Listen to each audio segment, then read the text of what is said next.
won't. Oh, it's live already. I think. Hey. I think. Come on, Facebook. You gotta do a pose. Okay.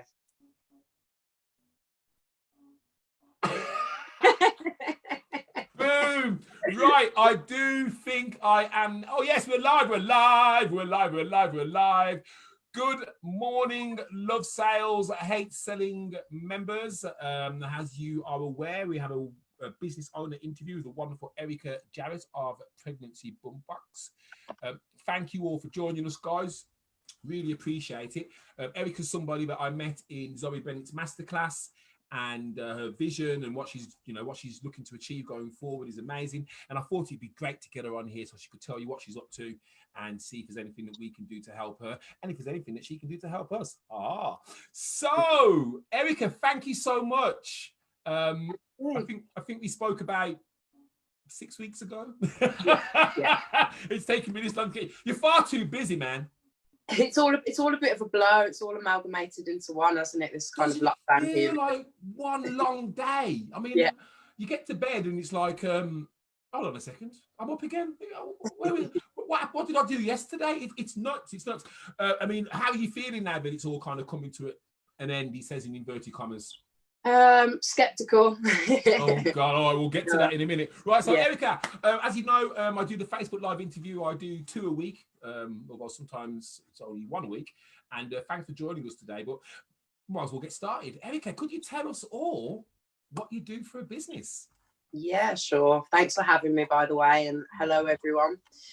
So I'm here today to speak about my business that I launched back in December last year, and that is Pregnancy Bump Box. So that really kind of, it's a wellness box for pregnant women. So it says what it does on the tin. And we've got a couple of boxes really. We've got the one-off treat box, which is a kind of lesser price point for a one-off kind of gift or treat to yourself or somebody else. And then we've got the series of trimester boxes. Okay. And they are basically must-haves for each stage of pregnancy. So it just kind of thinks about all the things that you're going to need in the first trimester, morning sickness related, growing tummy, second trimester, and the third trimester is all about preparing for birth. Okay, right, now you're gonna have to help me out here because I'm a 70s child, and you're using some foreign words to me. Just for some of the other gentlemen in the room who perhaps don't know what you're talking about because you said it twice now. What is a trimester? Okay, so a trimester, when a woman's pregnant, it's broken up into 3 trimesters. So the first 3, second 3 months, and the third 3 months. And that normally means during the first 3 months is where a lot of the growth initially happens, in terms of the things we don't see going on in, the stomach. Morning sickness, adjusting really, the lady's body adjusting to all the hormones.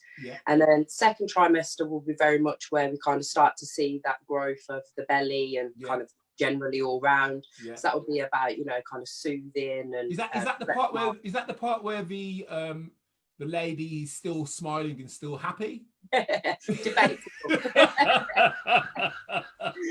no cravings at that stage, and I imagine. Well, I think it's all individual. So we do take in mind cravings into each box as well, and we do try to include like a bit of a yummy treat and a yummy snack. But we always try and keep it healthy as well. So the boxes are very health conscious. And then we've got the third trimester box, which is all about preparing mum for birth. So calming, swollen feet, and all of that kind of thing. So I imagine it's a fantastic present, gift, service for fathers to be, and I mean the men, help the men get involved, because imagine, as a man, when your partner's expecting, you're kind of out of the loop a little bit. I mean, you can't really do the classes, you don't do the breathing, you're kind of trying to be sympathetic, but there ain't that much you can do. What can you do? So I think that's an absolutely fantastic idea. Are you hearing this, guys? If you have your lovely lady is expecting, you need to be speaking to Erica, and she has the perfect solution for you to stay in the good books. One of the things that I hadn't really recognised when I was putting the box together is I was thinking about mum to be herself and kind of treating herself. And one of the things that has arose since launching the box is actually as a gifter, and particularly from the husband. Like you said, is particularly lost at, what he says, what he does, what's right or what's wrong. What does he find? So the box really just allows you to say, well, okay, she is 3 months pregnant. There you go. That's absolutely perfect gift. Everything she's going to need. And each box has a little bit of luxury, but also a little bit of necessity in there as well. Oh, brilliant. So, what inspired you to start the business? Strange, really. I don't have children, so okay. Yeah. You saw the pain that your friends were going through. I'm always the aunt. I'm always the godmother. I'm always the friend. I'm always the one that shows up to the parties, the baby showers, the gender reveals. Yeah. And it's always so frustrating when shopping, having not been through it myself, a bit like the fathers. Yeah. It's always really frustrating trying to shop for an expecting mum. Everything kind of becomes about baby. And one of the things that I really practice generally in life is about self-love. One of the things that I've learned from mums around me, pregnant or, already yummy mummies, was that self-love kind of gets forgot about. Yeah, And so what I wanted to do was put a box together that was about self-love, but also about the well-being of Bump as well. Yeah. Yeah. So without, having to feel too kind of guilty for looking after yourself or pampering yourself, it was all about the goodness and the wellness of mum. And if she's good for herself, she's better for everyone else around her. Yeah, that's fantastic, absolutely. And you've kind of hit the nail on the head because, we don't consider how women feel when they're pregnant. And although they're happy and they're elated inside, we live, unfortunately, in a very visually conscious world. And anybody's going to go through those feelings of, I'm out of shape or I'm not looking as good. Even though you've got this joyful thing that's going to take place at the end of all of this, it's still a bit of a long journey. So absolutely, that's really good, absolutely powerful. So have you had many challenges with the business? Yes. Tell me more. Is there ever a business that comes without challenges? No. No, not that I can think of. So, obviously I was prepared for challenges. I just kind of didn't know what the challenges would be or what to expect. This is so far different to anything I've ever done dealing with products and with them not being my own products. So I use existing products that are on the market and bring them all together. Yeah. So it was about kind of logistics, really, of getting everything right. So silly things that I hadn't even considered, and measurements and things like that are not my forte. So even like getting the measurements of the box correct, it was a bit like a chicken and egg situation. Do we buy the products first? Do we buy the box first? And how do we kind of get it right? So little things like that I hadn't even anticipated. One of the early challenges, like every business, was 100% finance. And misinformation around finance. So I spent, I don't know, a couple of months initially business planning, researching what was available, what was the best route. And looking back in hindsight, I wouldn't say it was time wasted, but it's taught me a lot. That was 2 months spent on my business that, I could have been really getting my head down. And what I realised was I'd explored investors, I'd explored crowdfunding, I'd explored loans or the business loans or the options. And one of the things I realised was no one's going to invest in an idea because it's not a business. Hallelujah, hallelujah, hallelujah. Something, I'm so glad you've said that. The amount of people who I've spoken to in the past who said, I'm starting a business. I'm like, that's good, that's great. When are you starting? Well, I'm going to do my business plan first. And I'm like, oh, so have you got any customers? Oh, no. So how do you know the business is going to work? Well, once I've planned it out and that, then it should be fairly straightforward. Really? If only. I say to anybody starting a business, go and get a customer first. If you can get one, you can get two, you can get two, you can get 10. Once that customer comes in, they pay you some money. There's some money to put back into the business. Absolutely, 100%. And so that was where I began. I invested my own money. I got customers. Brilliant. And then kind of built from there. Those 2 months that I spent writing that business plan, like you said, it was, okay, well, we've got this plan now, we can execute it. So then when it started to execute the plan, it was like, well, that plan needs to change. Yeah. That needs to change. And that hasn't gone to plan. And you can't. The thing with a business plan is they're asking you to forecast, almost dream oh, I'm going to do £100,000 this year. It's like, whoa, okay, how are you going to do that then? Exactly. I just thought it was a nice number to put down. We've all seen Dragon's Den. We've all seen The Apprentice. We've all seen those flimsy business plans, and then they get torn apart because they've just gone, which way is the wind blowing? Oh, times that by 50. Like I say, go and get a customer first. Your customers will tell you what they want to pay. They'll tell you what the products they want. Is there any thoughts for you to develop your own products in the future, or partner up with other companies who maybe can develop products and maybe white label it under your own label? Wouldn't rule it out. All I'd say is for now, it was about, one of the other things that came out of it was about being UK, using UK products. And when researching a lot of the well-known high street products, I realised actually a lot of them are full of lots of nasty things that you probably shouldn't be using on your body, particularly when you're pregnant. And it was only after kind of doing that and realising some of the lesser known brands that are around are actually some amazing products and are doing some amazing work. So I'm a big believer in, if it's not broke, don't fix it. There's loads of kind of existing brands and products that are there that are organic, that are cruelty free, and are doing amazing work. So I wouldn't rule it out in the future, but for now I want to work with some of those smaller brands to bring together and really promote those. I think that actually enhances the brand as opposed to makes it any lesser, because if your focus is on healthier products, better for your body. So for example, I won't mention it because I want to scaremonger, but there's a particular compound which is in most of our shampoos, toothpaste. It's also in floor cleaner. And we put that on our body every day when we shower or wash our faces. And if you don't know, you don't know. But you've got to think yourself, well, over a long term, what is the effect of that on me? Absolutely. What's it doing? What's it doing to your baby, Well, even more importantly, there's many countries around the world where they haven't got, what is it, all these wonderful lotions and potions, because they just don't buy it. But they live well, they're healthy, and there's definitely something. I would actually make that part of your message. I specialize in locally sourced, holistically health-friendly products, free from wow. we'll talk about that some more. And I really try and use like the smaller individuals where I can, being a small business as well. For I'm using an old friend of mine. Her mother makes amazing little bits, Layla Boutique. So I'm using people I know where I can, and also smaller businesses that are doing some real amazing work, but don't have the massive budgets to put themselves out there. Make sure you mention these other companies on your website as well, because it kind of shows that you're working with those smaller independent companies as well, and who knows, they may even pick up inquiries off the back of it. So absolutely positive, really, really good. So what advice? So if somebody right now was crazy enough to say, I'm going to start my own business. Some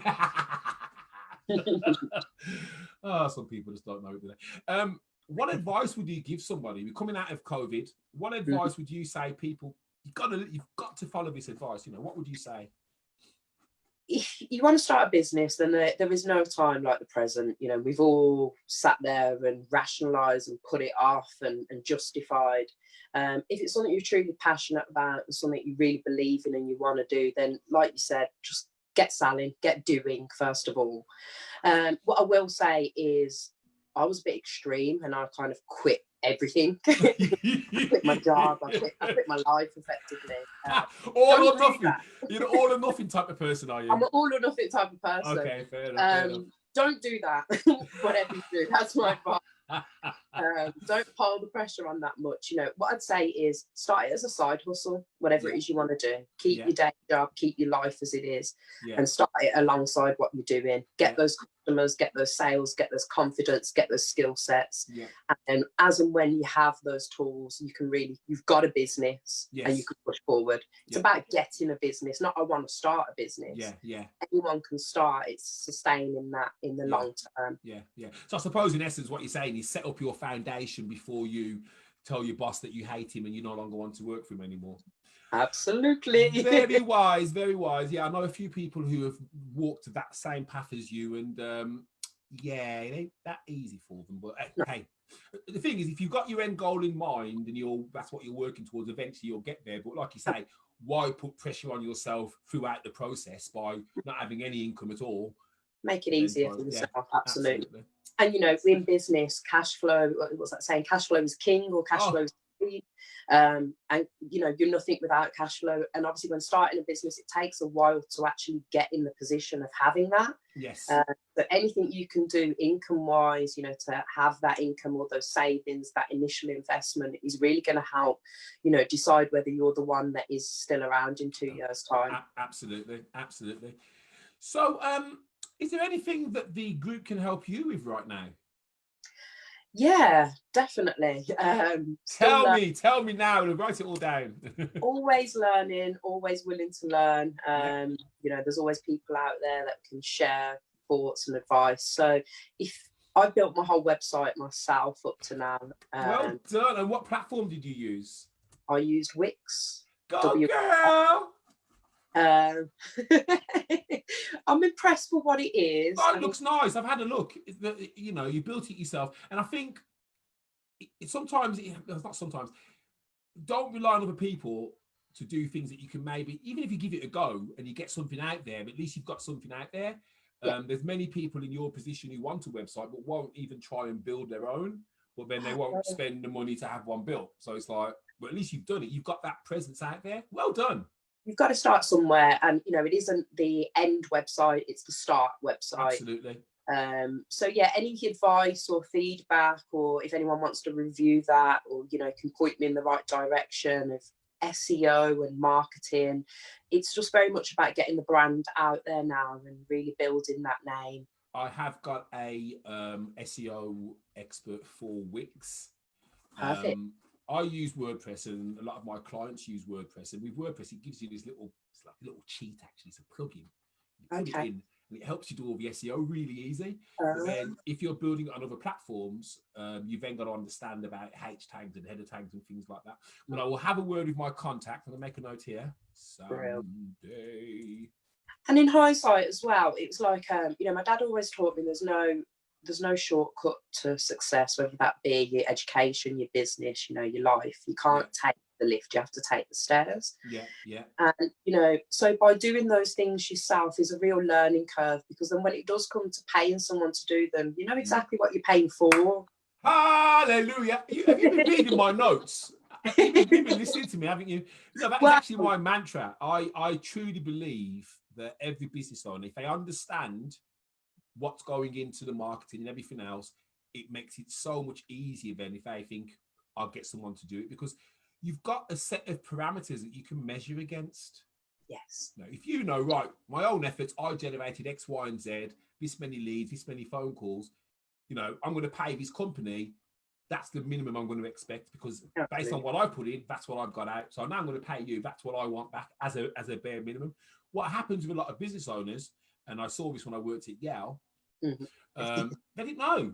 They didn't know what worked. They didn't actually care. They just spent the money. Yeah, have my money.